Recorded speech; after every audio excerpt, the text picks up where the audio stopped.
Well, this is Betting Weekly Premier League show. You're with myself, Dan Roebuck, alongside me, Nigel Seeley and Jack Wright.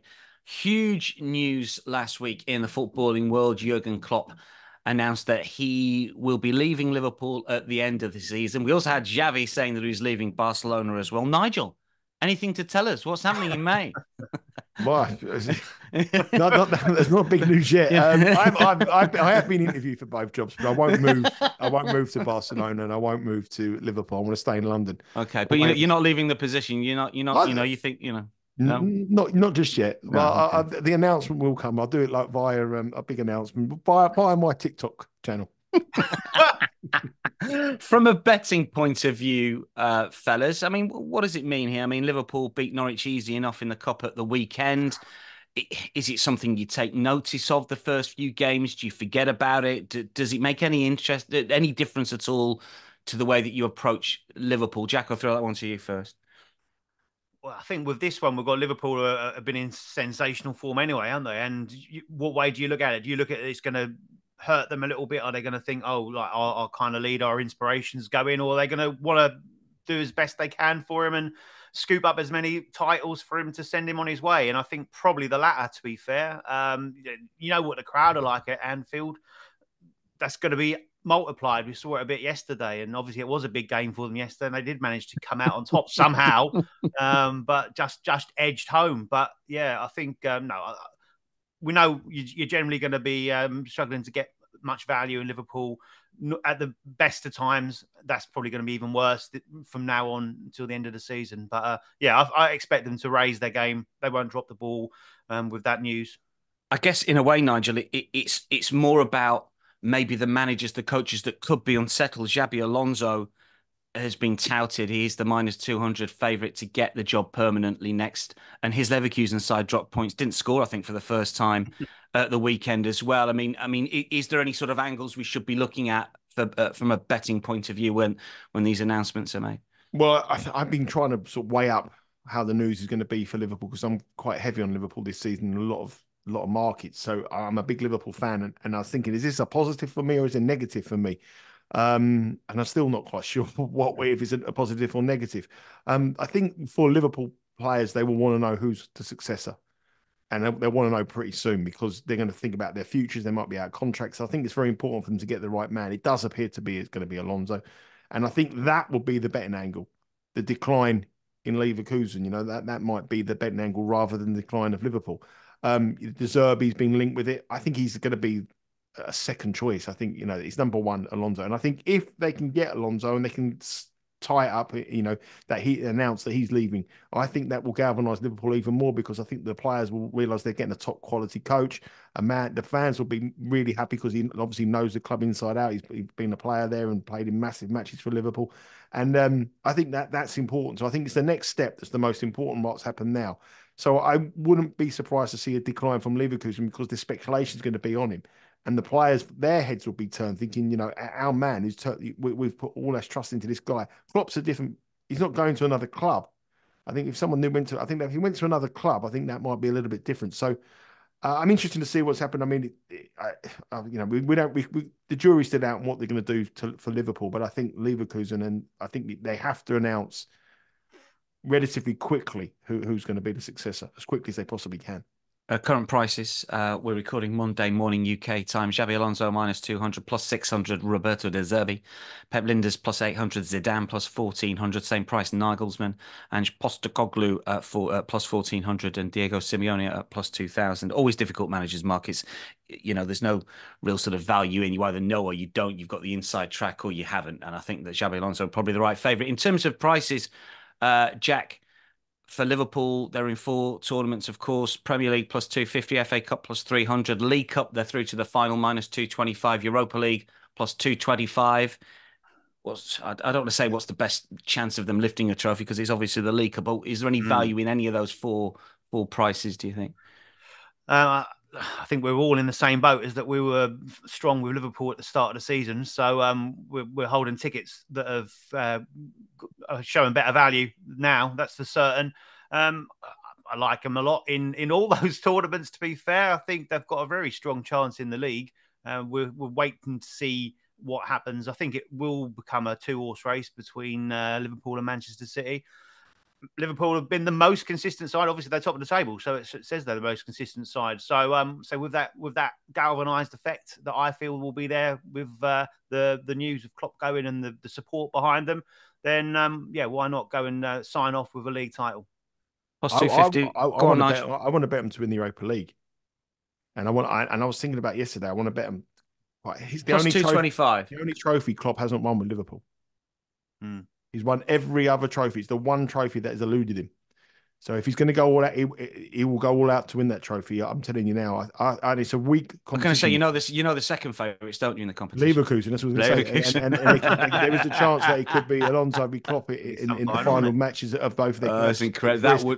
That would be incredible. But I do think that if you can get plus 225, I know it sounds silly, but I do think that Liverpool. He want to go out winning every single trophy that he possibly can with Liverpool, and that is the only trophy that he has eluded him. So I think out of all of them, the motivation and probably the tournament that you don't think the most motivation will be, obviously the Premier League's motivated, but I think the motivation to win the Europa League, to have the full set is huge. Yeah, and was that the first final he got to? He got beat by Seville, and they got beat. Yeah. So it's been a bit of a full circle, isn't it? Really, if he goes on and wins. So then he's won everything, and I think the Europa League is definitely the way to go. Speaking about winning everything, let's see if we can get a sweep from the boys with this midweek card when it comes to the Premier League. We're going to kick off our midweek previews with a Tuesday game, 2:45 Eastern, all mid-afternoon. These games, of course, they're evening games in the UK, and we've got picks on Tuesday, Wednesday and Thursday for you.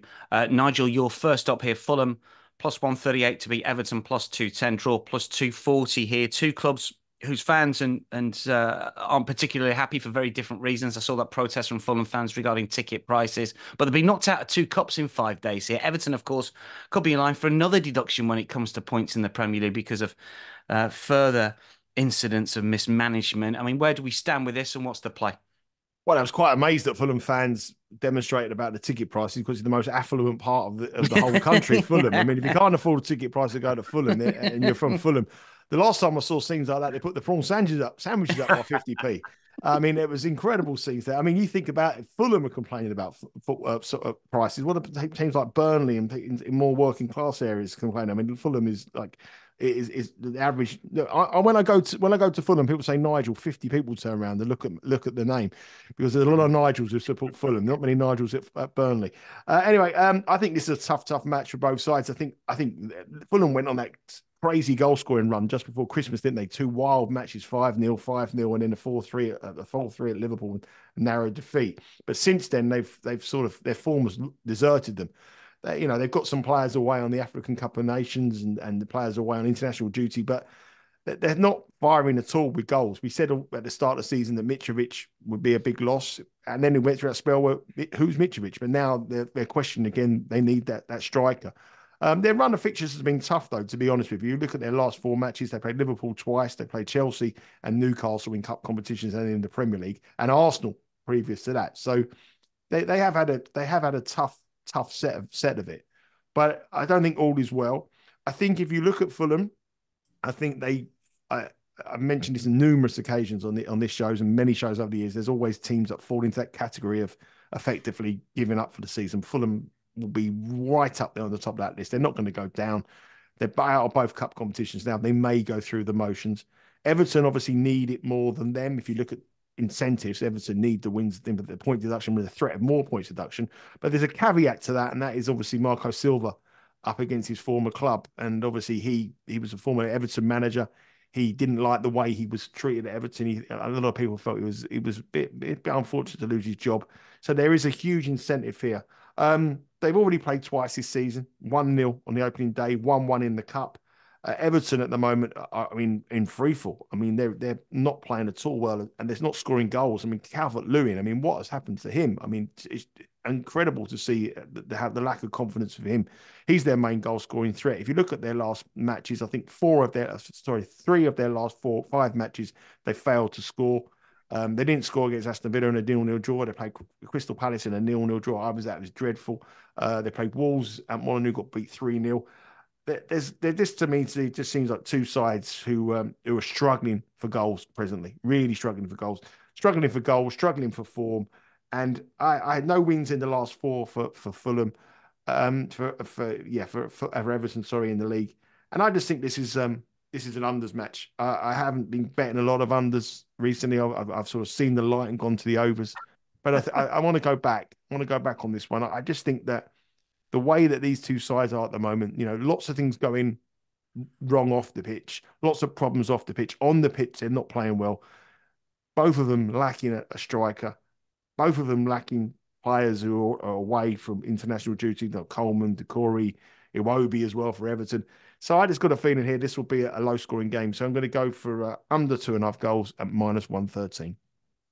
Villa Newcastle next to tackle. This is Tuesday, 3:15 Eastern. Villa -114, Newcastle +290. The draw +295. Jack, Villa coming into this off the back of a couple of 0-0s.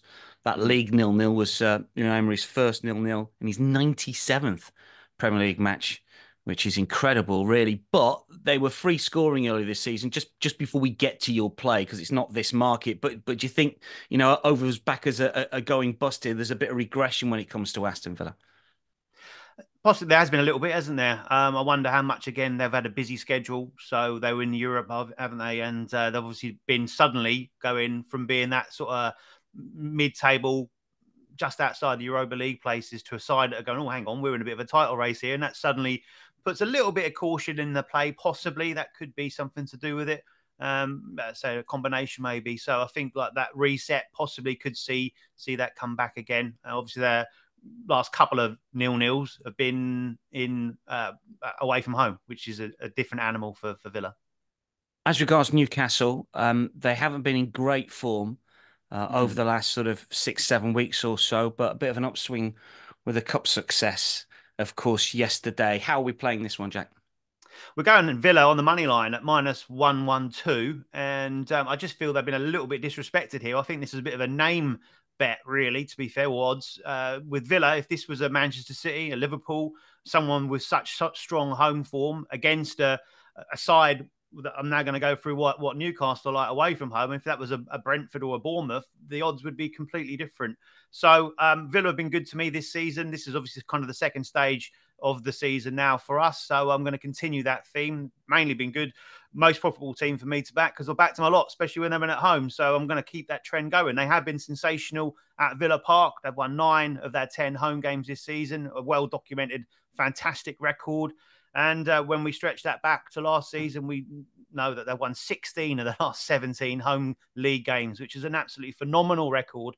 That is the best Premier League record this season at home. So it does beat the likes of Manchester City and Liverpool, who have got exceptional records themselves. So there's absolutely no doubt about that. They've scored the most goals at home as well in the league. And no team has conceded fewer either. So they are keeping both ends of the pitch in good form. So fourth, let's not forget that as well. They're level on points with Manchester City in second place. So they have been good across the season. As I said, their away form's been a little, it can't be better than their home form, could it? So it has been their little sort of downfall to a certain extent. But their last couple of draws that we talked about, Everton, when they dig their heels in at home, they're always tough to break down and beat. And that cup game was away at Chelsea, and Villa had a goal disallowed. So slightly unlucky not to pick up the passage through to the next round there. But I feel they're disrespected because Newcastle, their away form is absolutely shocking. In fact, their overall form, you touched on it there, is bad. They've lost 6, their last 7 in the league. And a little patchy pieces of good form have basically been in the cup. Lower league team, Sunderland, they beat them. And again, we then talked about Fulham and where they're at the moment, and they beat them at the weekend, possibly surprisingly so. But across the season, only Sheffield United, this is an incredible stat to say that only Sheffield United have got a worse away record than Newcastle. It's horrendous. And also the data supports that as well. It's not like they've been underperforming or been unlucky. They've been terrible away from home and have suffered and been punished for it. They've lost their last 4 away in the league, and I'm taking that to be 5 here. We expected Newcastle to probably make some moves in the transfer market. Not been the case at all. Word is they do need to sell someone before they can buy someone for financial fair play. But the rumours and rumbles are players leaving the club rather than those that are coming in. Trippier linked to Bayern Munich.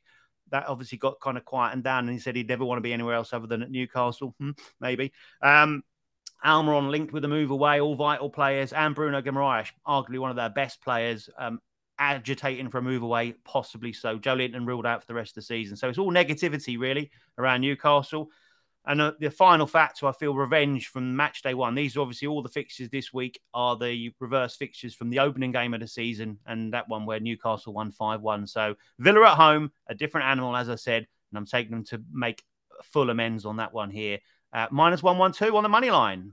That's Villa to beat Newcastle, 3:15 on Tuesday. Sticking with Tuesday, slightly earlier, 3 p.m. Palace against Sheffield United. Palace haven't scored in their last 3-0 competitions. Nigel, they're minus 165 to get back on track against the Sheffield United side that have conceded the most goals in the Premier League, but have shown a little bit of fight recently. The Blades are plus 510 and the draw plus 285. What's the bet here? Well, I live very close to Crystal Palace. And my local newspaper, which is called The Shopper, the Bromley Shopper, have a competition this week. And first prize is 2 tickets to see Crystal Palace with Sheffield United. Second prize is 6 tickets. So that shows you what this match is going to be like. I mean, nobody wants to go. Like, they can't even give the tickets away. My brother's a season ticket holder. He's run me 5 times to see if I want to go, and I just put the phone down. I'm not picking the call up anymore. Yeah, absolutely. Yeah. Washing your hair that day. I mean, the last time I went to Crystal Palace was Crystal Palace Everton 0-0. I was absolutely soaking wet. I vowed to never go again, and he's asked me if I want to go to Crystal Palace Sheffield United. I'm very busy. Tempting, isn't it? Very tempting. I mean, this honestly, you couldn't think of a worse match to possibly go to. I'm joking aside, but Crystal Palace at the moment, it's a toxic place. I mean, you go there, the fans are on Roy Hodgson's back. He's announced that he's leaving at the end of the season, or maybe before then. But Palace is struggling. They're really, really struggling for the form. That the fans have completely lost faith in Hodgson. They're getting angry now because they've got so much young talent they can't produce on the pitch. So I was looking at Sheffield United on the money line to actually win this. I thought they were 5-1, which I know they're really bad, and we're going to talk about how bad they're on the road. I just couldn't make a case for them. But I tell you what, the 0-0 detector, it's being dusted off as we speak here. I mean, I broke into the British Museum, I've got it out after the FA Cup weeks, and I need it back. 3-0 nils, 3-0 nils since the turn of the year, 3-0 nils. Yeah, and this one here could really be 0-0. Crystal Palace just absolutely not scoring goals. Elise is out as well. I mean, that takes all their goal scoring threat. AU, their striker is away as well. No goals in 3, as you said. I mean, Crystal Palace just dreadful at home. I mean, really, the performance against Arsenal, I know it's against Arsenal, but it was 5-0, but the manner of the defeat was shocking. One of the worst performances you've seen from Palace. No heart, no desire. Eze was the only player on the pitch who was doing anything. Just really serious problems going on at Crystal Palace, and they would be right in the relegation battle if it wasn't for those 3 clubs at the bottom, Sheffield United. Sheffield United, despite this terrible form, they've got an awful record on the road, as Jack has said just earlier there in his preview of the previous match. But they only scored 5 goals on the road. I mean, that's the big problem for them. In 10 matches, 5 of them they failed to score, and 5 they scored a single goal. So you can see where I'm coming from here. It's under 2.5 goals again, and I don't really like doing that, but I think 0-0 or no goal score here is a real big contender because Crystal Palace in turmoil. Minus 127 is the price you're going to get for that. If you look at the records in this matches, and they won 1-0 early in the season, Crystal Palace up at Sheffield United, and that's the kind of 1 goal match I can see here. But I don't really like looking at historic sort of matches. I've said this many times before, historically. But when you look at this match, they've met 5 times in the Premier League before. In all 5, everyone's cashed under 2.5 goals. And also in every one, both teams have scored no as cashed. And when you go back in their last 10 fixtures, which have been quite recently, I mean, they play in the Championship a lot, 9 of the 10 have gone under 2.5 goals, and 9 of the 10 have both teams to score has been a no. And this is probably the worst offering as far as an attacking basis that these two sides have offered in that 10 match period. So it be no surprise. I mean, Crystal Palace, honestly, if they won 1-0, the fans would that be a massive result because it takes them 3 points more to safety. Sheffield United will come here and try to frustrate and try to hold them at bay, but they've got nothing. Palace have got nothing to throw at them. I mean, it's really, really bad at Selhurst Park at the moment, and this year just honestly it screams unders. It screams low scoring, and I just got this kind of feeling that 5-1 Sheffield United is a big price, but minus 127. I'm going to say safe under 2.5 goals. I mean, Sheffield United plus 1 goal. Again, Sheffield United, Palace to score 2 goals without Elise in their side. that's a tall order. So there's a lot of angles I like getting with the visitors, which I am. I'm not crazy. I know the bottom of the table. I have never won away, and I know he scored 5 goals, but I don't. I think the problems at Crystal Palace have been covered up by what's going on at teams like Sheffield United. They really are in turmoil. So under 2.5 goals, -127. We go from unders to overs, and the boys both like overs when it comes to Tottenham against Brentford here. Jack, I'll let you go first. Spurs are short price favourites here at -159.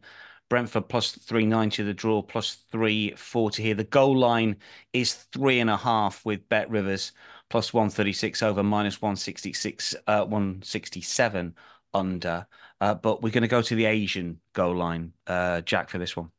Yeah, a little bit of safety on that one. The over 3 Asian total at -120, which I think is a nice price. And as I say, just for those unfamiliar again, that means that if there are exactly 3 goals in this game, we do get a full refund on our stake. So we do need 4 or more for that to win, which did happen at the first game of the season. These two drew 2-2, all 4 goals in the first half. So that'd cash this one nice and early. I won't go too much into the stats because you've alluded to it. Me and Nigel are on the same page here. We've mentioned it before. No, please do. I'm not research. I haven't got. Did you copy it? Was it a little bit? Was it a little bit copying on the Buster School there? No, who put their tips in? No, because I'll have that one. I had it down. I had it down on my list when I saw Jack put it up. Seeley. And then I thought to myself, that's handy because I don't have to do, Jack can talk for Jack can talk for 4 minutes of it, and I just go, yeah, agree with Jack. Don't keep going, Jack. I don't want any. Right, hang on. Let me just do some research. You keep going. You keep going.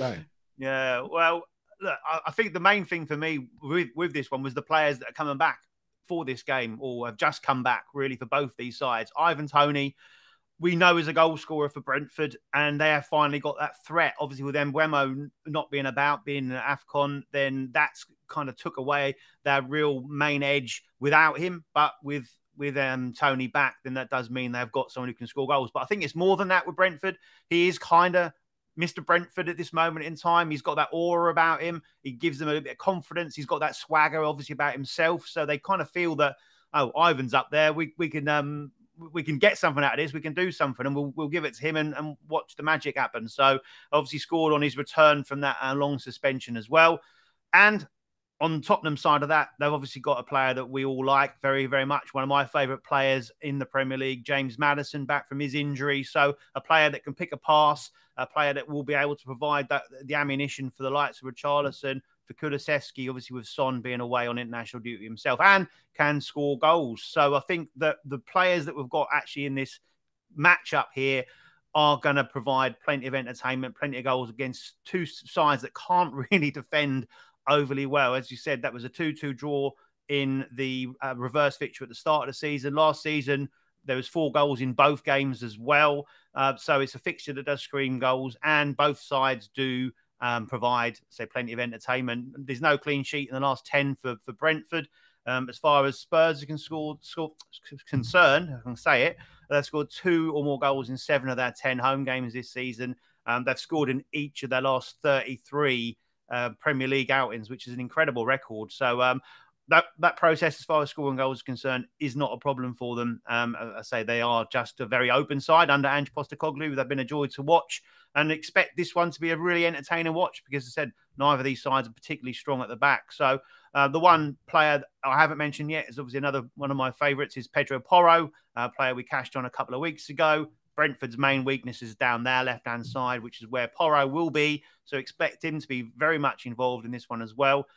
Those looking at the assist market, again, will be a bit more cautious because obviously with Maddison back, that'll probably take him off most of the free kicks, if not all of them, and the corners, which is where he's a main threat from. So wouldn't put you off it because of the open play. He'll have lots of opportunities down that right-hand side. But yeah, maybe not quite so strong as we were before. But yeah, over 3 looks an absolute perfect bet on the Asian total here at -120.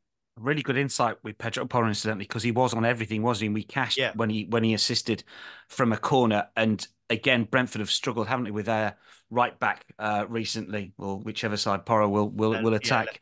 Left back, sorry. Anything to add in terms of the stats and thoughts when it comes to the overs, Nigel? I've got 1 or 2 other questions on the game, but what about your overs play? I mean, you're going over 3 as well. Not tempted over 3.5 plus 135? No.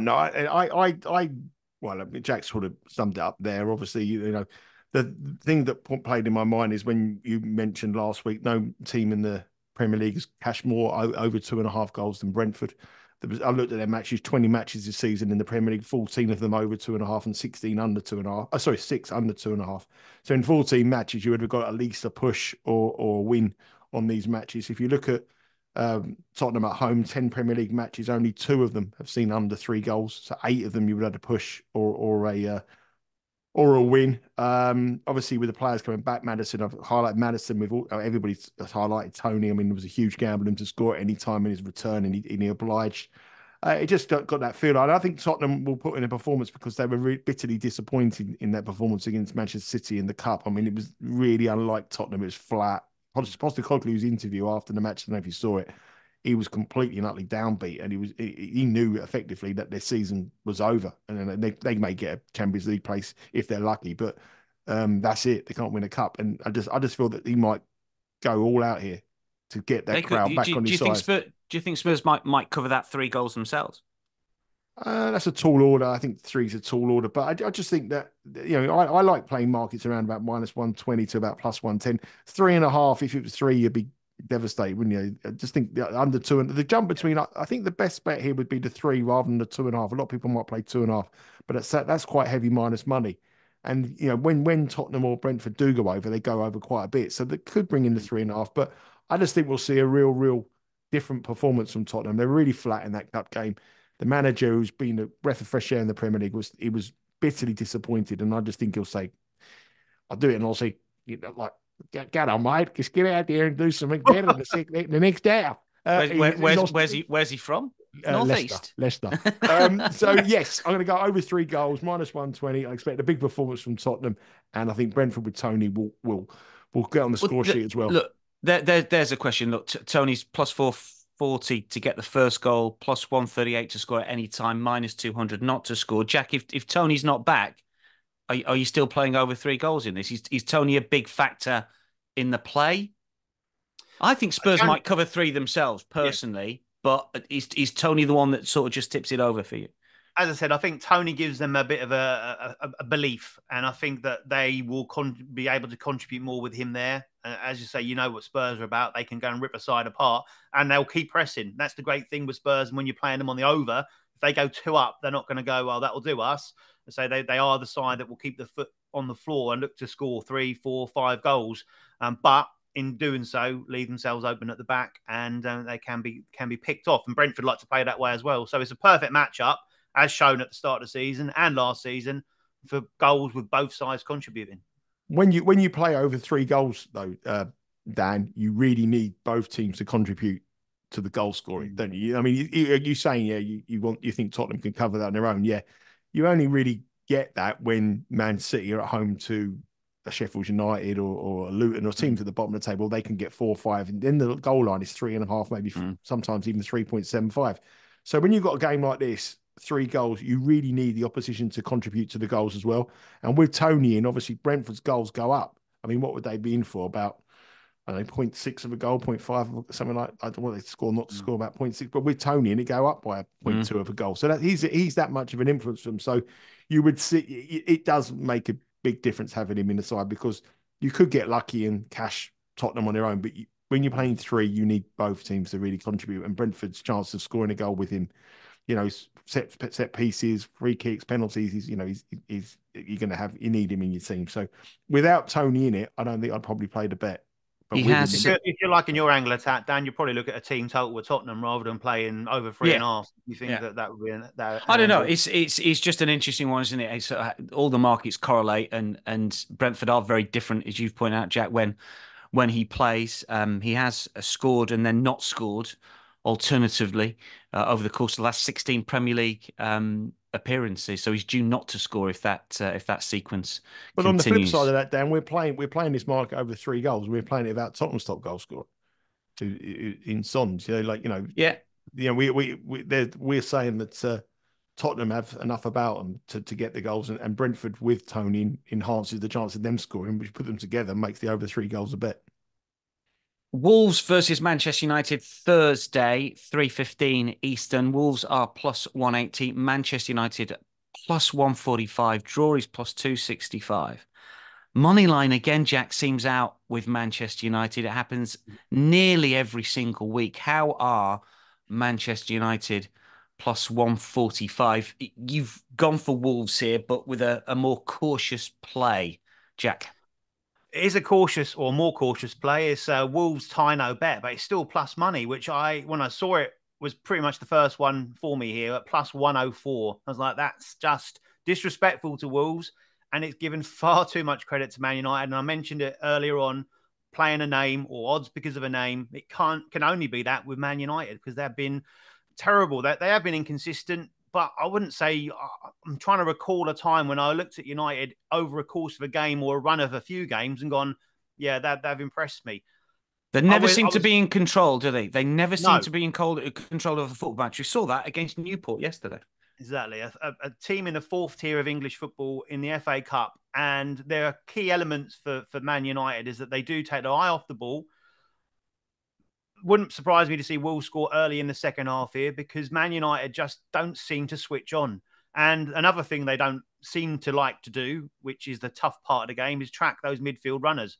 The amount of times they get bypassed through midfield and they get flooded the box and in around the box. And with Wolves, their key man at this moment in time, back fit and looking exceptionally good, scored at the weekend in the Cup and was impressive against Brighton. And if they had someone who could score goals that day, they would have beaten Brighton that night away from home. And that's Pedro Neto. Sensational player, brilliant on the break, plays down that right-hand side, which has been a problem area for Man United as well. Luke Shaw was back at the weekend, but will he play or not? We're not sure, given the quick turnaround in games. But yeah, I think that just looking at the records here, this is just not priced up right. And I want to take advantage of it. And yeah, if you want to be super aggressive on the money line, but we can get the tie no bet here on our, so effectively if there's a draw, that means we get a full refund on our stake, and have a bit of a free swing at Wolves beating them still at plus money.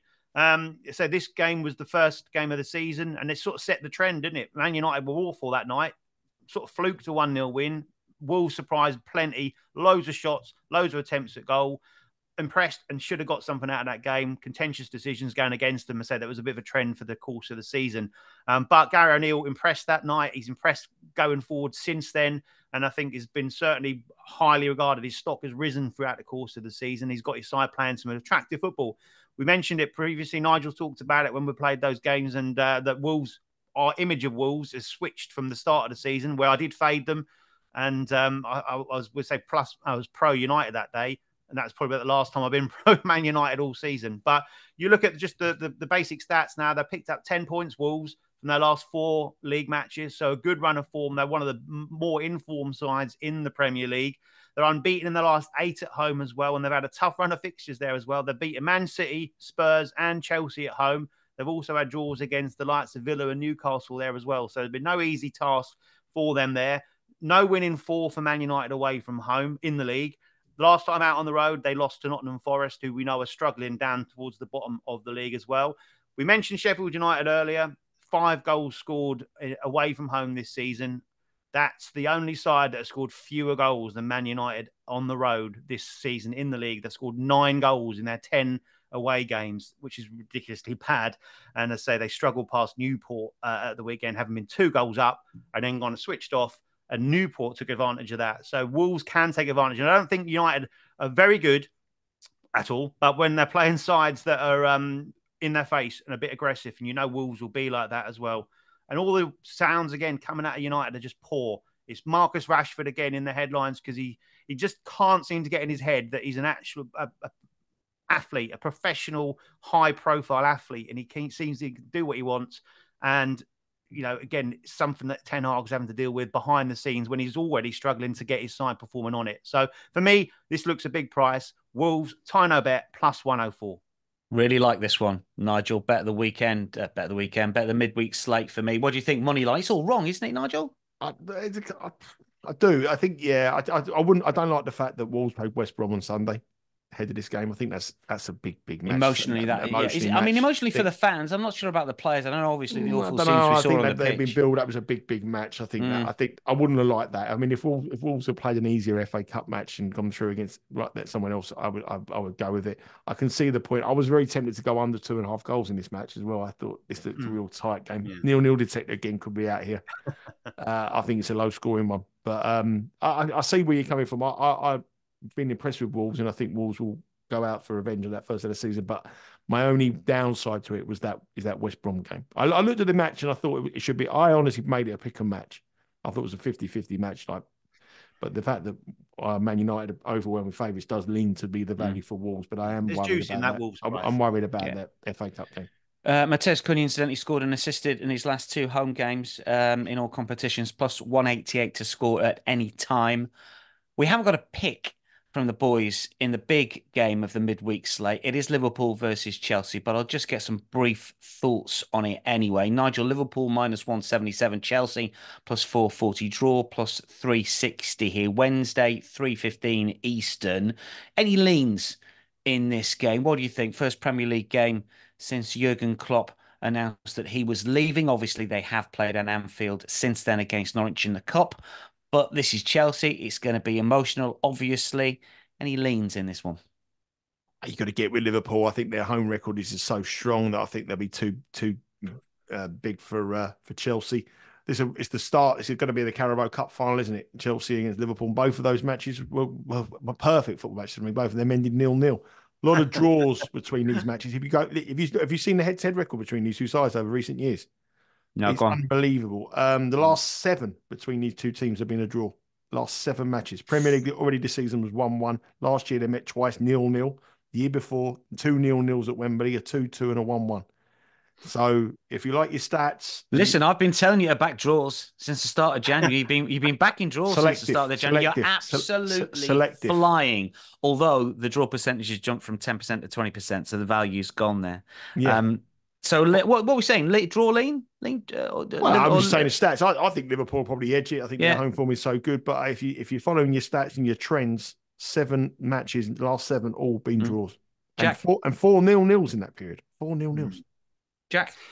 Yeah, I have to buck the trend in this one. This does look like it should have goals in it. As you say, if you're going to follow historicals, then you'd go against it. But out of anything, have a go on over goals here, players wise. Someone like Cole Palmer just seems to keep impressing week in, week out. So given he's away at Liverpool, you're going to get a better odds on him doing something, be it a shot on target, be it a goal.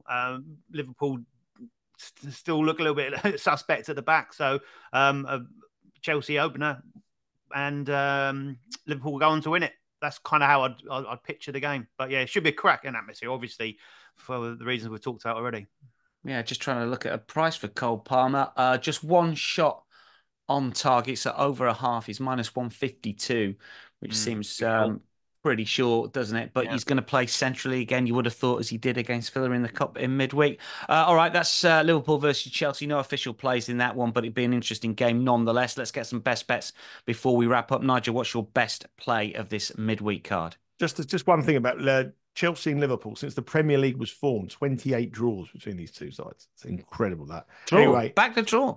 I'm going to back the draw. But listen, I'm making bundles back in the draw. You're on the draw. You're on the draw this one. I'm back in the draw. Oh yeah. I might do it. Then I might tell. See what the team uses. Oh, he went in and whoa. I'm going to go under 2.5 goals in Palace v Sheffield United as my best bet. Minus 127. 2 shocking sides in bad form. Minus 127. Jack, what's your best play? Where there's dark, there is light. And I bring the light. I'm going for over 3 Asian total in that Spurs versus Brentford game. Interesting. Like it. Nigel, Jack, thanks for your company. Good luck with your plays. That is a wrap for week 22 of Betting Weekly Premier League show. We are back later this week as we look ahead to the weekend action. For now, though, from all of us, it is goodbye.